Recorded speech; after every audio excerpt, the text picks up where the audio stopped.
오늘 말씀 속에 보면 예루살렘 성전이 헐립니다. 사실 헐린다는 표현은 점잖은 표현이죠. 오늘 말씀을 잘 읽어보면 예루살렘과 예루살렘 성전은 약탈당합니다. 문자 그대로 값어치가 나가는 것들은 다 빼앗깁니다. 다시 이스라엘 백성들이 하나님을 생각하지 못하도록, 아니 예배를 꿈꾸지 못하도록 과거의 예루살렘 성전, 예루살렘 성을 생각하지도 못하게 다 부셔버리는 것을 우리가 보게 됩니다. 이 12절부터 16절에 나오는 상황이 바로 그 모습을 잘 묘사해 주고 있다라고 하는 것이죠. 그 내용을 보면 예루살렘에는 남아난 것이 없음을 보게 된다라고 하는 것입니다. 자, 그럼 오늘 이렇게 무너져 내리는 예루살렘 성전과 예루살렘 성의 모습을 보면서 우리들은 어떤 신앙을 가져야 할까라고 하는 것을 한번 좀 깊이 생각해 봤으면 좋겠습니다. 자, 우리 첫 번째 말씀 속 찾아볼 것은 13절로 14절입니다. 13절, 14절 찾으셨습니까? 같이 읽으십시다. 자, 시작. 여호와의 성전과 왕궁을 불사르고 예루살렘의 모든 집과 고관의 집까지 불살랐으며 사령관을 따르는 갈대아 사람의 모든 군대가 예루살렘 사면 성벽을 헐었더라. 아멘. 예루살렘이 언제 무너지게 되는지 12절에서는 날짜를 명시해 줍니다. 그렇죠? 그 다음에 13절로부터는 쭉 해서 무너져 내리는 모습을 쭉 기록해 주고 있어요. 우리가 13절과 14절 말씀을 읽었습니다. 정말 예루살렘 성전과 왕궁 그리고 예루살렘의 모든 집이 불에 타고 무너집니다. 그리고 그곳에 살았던 모든 사람들, 그나마 좀 행색깨나 하고 살았던 사람들 다 포로로 잡혀갑니다. 그리고 오늘 말씀 16절에 보면 가난한 백성은 남겨두어서 포도원을 관리하는 자와 농부가 되게 했다라고 하는 걸 보게 됩니다. 결국 다시는 일어나서 바벨론에 대항하지 못하는 나라로 만들어버렸다라고 하는 것을 여기서 우리가 발견하게 된다라고 하는 것이죠. 생각해 보십시다. 그렇게 귀하게 여기던 예루살렘 성전이 무너졌습니다.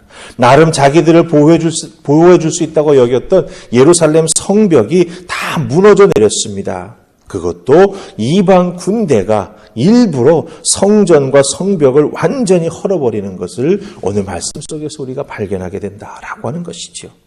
이것이 우리에게 가르쳐주는 것은 무엇입니까? 이스라엘 백성들의 믿음의 중심이 사라져버렸습니다. 하나님의 도성이라고 불리웠던 예루살렘이 철저하게 이방인의 발에 의해서 유린당합니다. 도대체 왜 이렇게 되는 걸까요? 하나님의 영광과 하나님의 은혜가 임재했던 하나님의 성전, 하나님의 백성들이 살았던 그 하나님의 도성이 왜 이렇게 무너집니까? 그 이유는 불순종 때문입니다. 이 불순종에는 크게 두 가지의 불순종 모습이 있었기 때문에 이렇게 무너져 내린 거예요. 첫 번째 불순종의 모습은 무엇이냐? 좀 더 근본적인 불순종입니다. 즉 하나님의 말씀을 믿고 따르지 않았다라고 하는 거예요. 이 하나님의 말씀을 믿고 따르지 않았다라고 하는 그것은 결국 무엇입니까? 하나님을 믿지 않게 되었다라고 하는 것입니다. 말로는 믿는다, 말로는 제사 드린다 하지만 그들의 마음과 생각은 다 다른 데가 있었습니다. 하나님의 선택과 인도하심 그리고 축복으로 여기까지 온 이스라엘 백성들입니다. 다윗 왕과 솔로몬 왕 때 하나님께서 얼마나 많은 축복으로 그 나라를 정말 강한 나라로 그리고 부귀영화가 넘치는 나라로 세워주셨습니까? 다윗 왕의 믿음을 보시고 하나님께서 그 다윗의 후손들이 이 나라의 왕위에 계속 앉게 해주실 것이라고 하는 분명한 약속도 해주셨습니다. 그런데 그 믿음이 다 사라져버리고 말았습니다. 하나님의 말씀을 가볍게 여기고 아니 겉으로는 따라하는 척하면서 속으로는 정말 다른 길을 걸어갔던 안타까운 불순종의 모습이 있었던 것이죠. 이렇게 쌓여온 불순종으로 인해 결국 이 나라는, 이 하나님의 성전은 무너져 내리게 되었다라고 하는 것입니다. 그럼 두 번째 불순종의 모습은 무엇일까요? 그것은 당장 눈앞에 닥친 문제의 해결 방안을 하나님께서 제시해 주시는데 그것을 듣지 않는 거예요. 자기들의 생각과 다르다고 지금 처해져 있는 상황은 그것이 아니라 이런 우리의 방법으로 해결할 수 있다고 생각하는 불순종의 모습입니다. 하나님은 예레미야를 통해서 바벨론에게 항복하라고 그랬습니다. 바벨론의 지배를 받아들이라고 했습니다.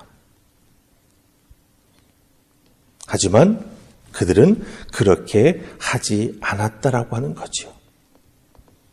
죽음과 파괴를 보면서도, 뻔히 그렇게 될 것을 알면서도 그들은 예레미야의 예언을 부정하고 받아들이지 않는, 그래서 마지막 기회를 놓쳐버리는 불순종을 그들은 범하고 말았다라고 하는 것입니다. 생각해 보십시다. 불순종은 이스라엘 백성들이 누리고 있던 모든 복을 앗아갔습니다. 하나님 말씀에 순종하지 않는 하나님의 백성들에게는 더 이상 성전도 다윗의 왕권도 그 어떤 것도 그들의 미래를 보장해 주지 못했다라고 하는 것입니다. 기억하십시다. 하나님 말씀에 불순종할 때 우리의 미래는 사실 그 어떤 것도 약속해 줄 수가 없다라고 하는 거지요. 하나님의 기쁨과 영광이 가득했던 예루살렘은 슬픔과 수치의 장소로 전락하고 말았습니다. 기억하십시다. 하나님의 백성이, 바로 하나님을 믿는 우리들이 하나님 말씀에 순종하는 삶을 살지 못하면 하나님의 축복을 누릴 모든 자격을 잃어버리게 된다라고 하는 거예요. 물론 하나님께서 하나님의 말씀에 온전히 순종하지 못할 때 우리가 가지고 있는 삶의 모든 것을 다 헐어버리실 수도 있어요. 그 영혼이 다시 하나님 앞에 돌아오기를 너무나 간절히 바라고 사랑하시기 때문에. 그 불순종하는 영혼을 다루시는 하나님의 손길은 다 다릅니다. 일률적이지 않습니다. 그렇기 때문에 우리가 한번 자기의 삶에 하나님의 나를 다루시는 손길이 느껴진다면 이 하나님의 손길이 나의 무엇을 다루시고 계시는가라고 하는 걸 잘 살피면서 깨달아 알게 될 때 다시 회복의 은혜가 우리에게 주어질 줄 믿습니다. 순종만이 하나님 앞에 축복받는 믿음으로 살아가는 유일한 길이라고 하는 것 꼭 기억하시고 그 길을 걸어가는 여러분 되시기를 주님의 이름으로 축복합니다. 아멘. 자, 그 다음에 17절부터 마지막 23절은 특별히 예루살렘 성전이 어떤 모습으로 약탈을 당하는가라고 하는 것을 기록해 주고 있습니다. 우리 대표로 17절과 18절 말씀만 보십시다. 9절, 17, 18 찾으셨죠? 같이 읽습니다. 시작. 갈대아 사람은 또 여호와의 성전의 두 놋기둥과 받침들과 여호와의 성전의 놋대야를 깨뜨려 그 놋을 바벨론으로 가져갔고 가마들과 부삽들과 부집개들과 주발들과 숟가락들과 섬길 때에 쓰는 모든 놋그릇을 다 가져갔고. 아멘. 17절, 18절을 읽었습니다. 여호와의 성전을 떠받치고 있는 두 기둥, 야긴과 보아스로 불리우지요. 그 성전과 그 두 기둥과 그 두 기둥을 장식하고 있던 모든 것들이 무너져 내리고 그 가치에 따라서 다 약탈당해 바벨론으로 옮겨져 갔다라고 이야기합니다. 성전에서 하나님께 제사드리며 성전을 거룩하게 지켰던 모든 것들이 사라져버렸습니다. 하나님 앞에 제사 드릴 때 쓰였던 도구들마저도 다 약탈당했습니다. 성별해서 요건 하나님을 위해서만 쓰이는 거야라고 만들어 놓았던 그 모든 것들이 이방인들이 낼름 집어버리고 말았다라고 하는 것이죠. 사실 이스라엘 백성들은 하나님의 성전은 영원하다라고 하는 맹목적인 믿음을 가지고 있었습니다. 그러나 하나님은 어떻습니까? 무소부지하신 분이죠. 성전을 초월해서 계시는 분입니다. 이스라엘 백성들은 하나님이 성전에 계시니 성전은 무너지지 않는다. 즉 성전 안에 하나님을 가두어 놓았습니다. 그리고 자기들의 삶의 자리에서는 하나님께 불순종하며 새 세상을 따라 나아갔던 이스라엘 백성들이다라고 하는 거죠. 그러니 하나님께서는 그들의 그 맹목적인 잘못된 믿음을 완전히 무너뜨리셨습니다.